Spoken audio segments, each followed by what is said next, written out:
hari ini kami hadir bersama dengan beberapa pelapor untuk mendengarkan keputusan rapat luar biasa dari Presiden Kongres Advokat Indonesia, Ibu Mia Lubis. Jadi saya tidak menyangka keputusan terbaik ini di dalam menentukan masa depan advokat Indonesia, masa depan kepengacaraan dan pembelaan Indonesia. Akhirnya alhamdulillah telah jadi suatu keputusan yang sangat spektakuler, pemberhentian dengan tidak hormat gitu, dan terbuka untuk umum.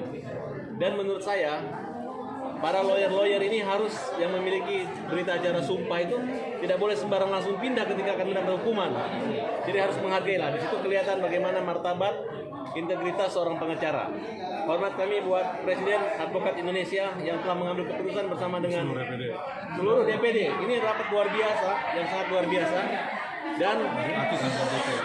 Dan suatu hal yang awalnya saya ragukan ke Kongres Advokat Indonesia tidak akan melakukan upaya pemecatan yang tidak hormat.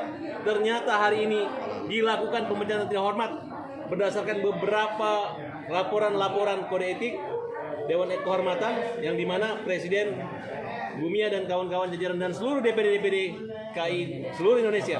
Ini luar biasa dan ini akan menjadi suatu pembelajaran buat pengacara. Asal jangan sembarang ngomong, jangan sombong, jangan menantang, menghina, dan tidak, karena profesi advokat itu kode etik yang paling utama.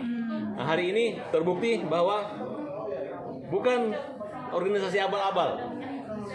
Orang yang abal-abal dipecat daripada organisasi Kongres Advokat Indonesia. Selamat. Tepuk tangan dong buat Ibu Presiden kita. Bang Farad, tapi melihat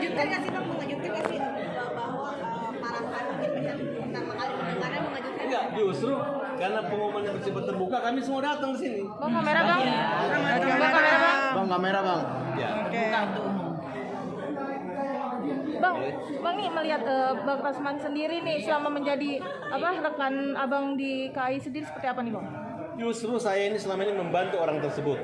Justru dia menantang saya, mempermalukan. Mau nantang tinju, nantang berantem, menghina. Hina-hinaan yang tidak pantas, tidak layak dilakukan oleh seorang advokat disampaikan kepada rekan sejawat. Nah, harusnya saya melaporkan duluan gitu. Bahkan saya bilang dia yang harus dipidana, bukan kita. Akhirnya mereka mengenakan dengan segala cara semua opini. Orang menganggap orang itu pintar ngomong, pintar ngeles, seolah-olah bisa menghapus segala kesalahan. Ternyata tidak. Bahwa siapa yang melanggar hukum akan berhadapan dengan hukum. Siapa yang melanggar kode etik akan berhadapan dengan organisasi. Jadi pengacara itu nggak sembarangan, harus memuliakan klien, bukan menghina-hina. Gitu cepat, kau masuk penjara, penjarakan dia, ngelawan, itu kan menurut saya sangat tidak etis. Sedangkan tidak memenuhi atau melakukan upaya mediasi aja, pengacara bisa dikena sanksi. Apalagi dengan cara-cara udah mengambil uangnya, marah-marahin, kemudian melaporkan dan lain sebagainya. Inilah yang tidak dimiliki oleh advokat-advokat yang mungkin kurang ditempa, mungkin tidak jelas sekolahnya di mana, sarjananya di mana, terus mungkin tidak pernah magang atau mungkin tidak pernah melakukan sesuatu hal yang yang memang harusnya diatur oleh kode etik. Tapi bisa dibilang KAI ini tegas ya Mas? Sangat tegas sekali.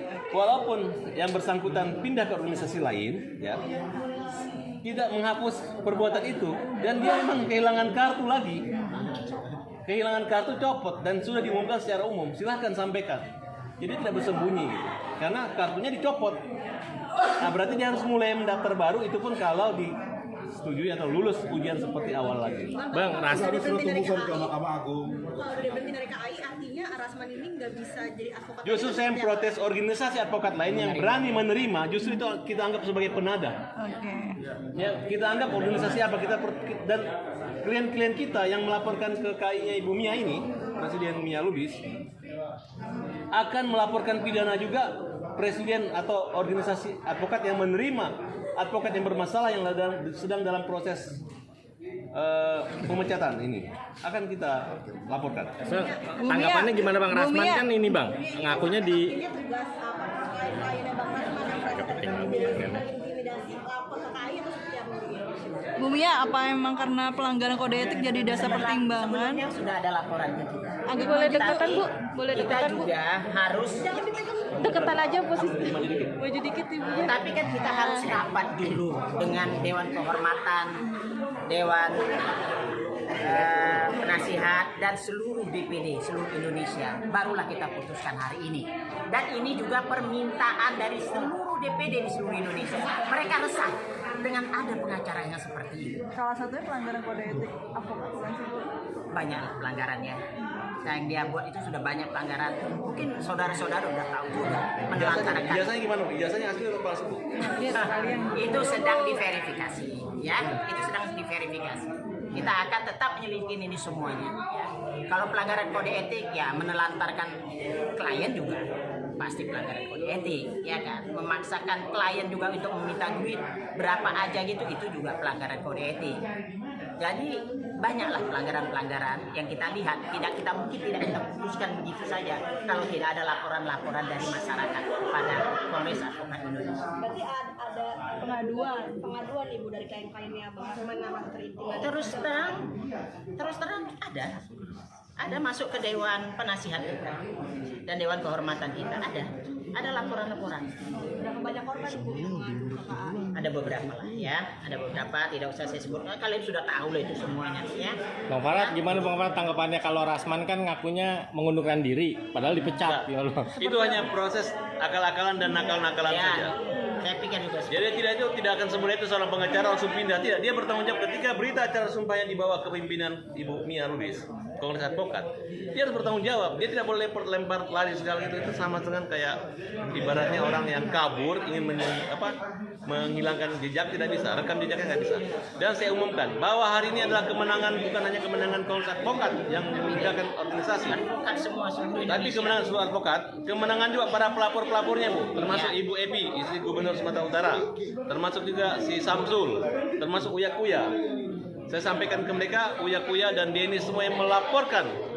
Dan kita minta kepada Polda-Polda khususnya yang kan lawyernya Ibu ini yang sudah dipecat ini, dia sengaja membuat laporan di Sumatera Utara supaya mempersulit orang katanya. Padahal locus tempusnya itu ada di Jakarta. Ya, nggak boleh sebenarnya. Itu nggak boleh terjadi gitu. Makanya kita menyampaikan kepada Polda Sumatera Utara, jangan mau diatur-atur oleh orang oknum lawyer yang sengaja mempersulit hukum, mempersulit orang gitu. Silakan laporan ke Jakarta, silakan jalani. Karena justru banyak laporan-laporan pidana yang menunggu dia untuk ikuti prosesnya di Jakarta. Kemarin kan dia ngasih ijazah segala macam, katanya baru banget September gitu ya. Respon gimana Bang? Kalau menurut saya, Tadi gimana itu?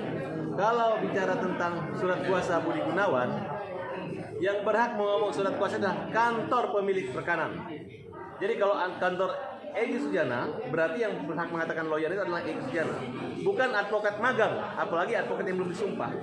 Jadi kita anggap siapapun yang masih magang pada saat itu tidak boleh mengatakan sebagai wakil ketua tim ataupun juru bicara daripada Pak Budi Gunawan. Dan sudah jelas bidang hukum Mabes Polri mengatakan bahwa hanya pejabat hanya didampingi resmi oleh bidang hukum dan humas Mabes Polri, tidak oleh juru bicara di luar maupun oleh pengacara di luar.